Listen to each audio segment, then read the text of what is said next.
Hello, everybody. Ian here with a video for your Paperboy collaboration channel.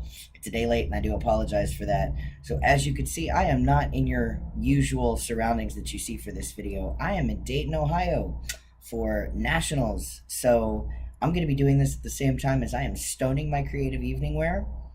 This is bound to be interesting. We'll see how this works out. So, this week's topic is outing and outing without consent. So, let's talk about it.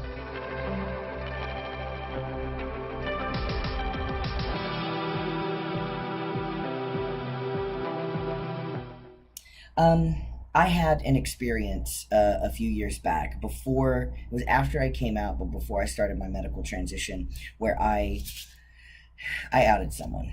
Now, I personally myself have been outed a few times without consent, and it can be frustrating and heart wrenching and scary at the same time because you never know. Maybe you'll lose a job, or a family member may, reject you, something crazy like that, and it sucks. But I wanted to tell the story of how I outed someone else without consent because it just goes to show that we're all human and none of us are perfect. I was working at a pet lodging facility at the time, and I was just starting to really come to terms with who I was as a trans guy, and really just barely starting to come out and starting through the process. So I was trying to come out at work because I was getting ready to start testosterone, and it was only a couple weeks from my appointment. So I wanted to go ahead and get that out of the way and talk to my bosses and make sure that I wasn't going to have any trouble once I started physically changing.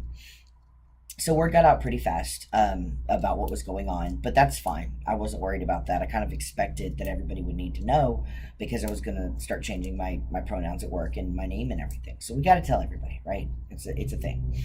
And I was approached by one of the dog trainers there, and he told me, hey, I just want you to know you're not alone, and if you have any issues or questions or anything, come see me.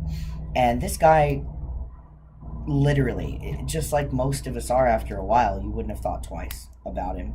um, he just looks like any old ordinary average dude, just like we do after a while.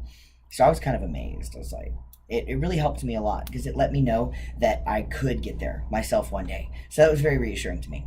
Anyways, so I had somebody corner me in the kennel area a few days later, and this guy was not friendly, but he gave the impression of being friendly, which was super bothersome. And he told me that, I shouldn't go through with it. I was going to damage my body. I'll never look like a real man, yada, yada, yada. And I told him, yeah, I will. Yeah, no, I'm going to look just like anybody else. Like, I'm going to look the same as any other guy. And he's like, kept harping on that. Like, I wouldn't look right. I'm always going to look like a girl. And I said, what are you talking about? He's trans. And I said the guy's name. Nobody else knew. But after that, everyone knew.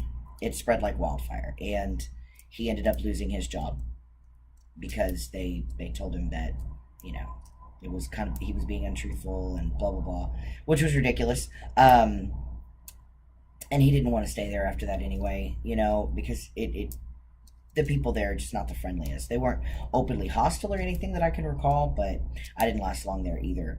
To this day, I still carry guilt over that. It's just something I never really gotten over. Now, he and I are friends to this day. He might actually watch this video. There's no telling. And he'll probably message me and be like, hey, dude, it's cool. Because, honestly, he forgave me. He understands it was a stupid mistake. And that's what we have to hold on to. We all make mistakes. We are all human. So when someone outs you, and not if, but it will happen, when someone outs you, especially if they do not mean any ill intent behind it. Like, I'm not talking about going around gossiping, oh my god, but if someone outs you and it's an accident, they didn't mean to, and especially if they own it and apologize, hopefully it doesn't ruin your life, because it sucks. But if you can, try to move on past it. And a little bit of personal advice from me to you: absolutely take it with a grain of salt, as you will. If someone does out you, I have found that the easiest way for me to go about dealing with it or whatever is when people approach me or talking or whatever, the response is, yeah, and like it wasn't a secret. Why do you care? That kind of shuts it down, because then everybody's like, oh, well, it's not interesting anymore. because he doesn't care if anybody knows. So that's kind of cool. Anyway, that's my 2 cents. I'm going to go back to putting rocks on this jacket, essentially. These are jewel applicators, by the way. If anybody was wondering why this is tucked into my hat, it's because I inevitably lose one all the time. And these are the rocks. Can't really see it very well because of the light, but I'm excited. Anyways, you guys wish me luck in Ohio. I mean, probably it'll never happen, but maybe I'll have a crown on my head one day. I just hope I can hold up to those standards, because trust me, I got some big shoes to fill. All right, everybody, have a fantastic week, and I will see you next Sunday.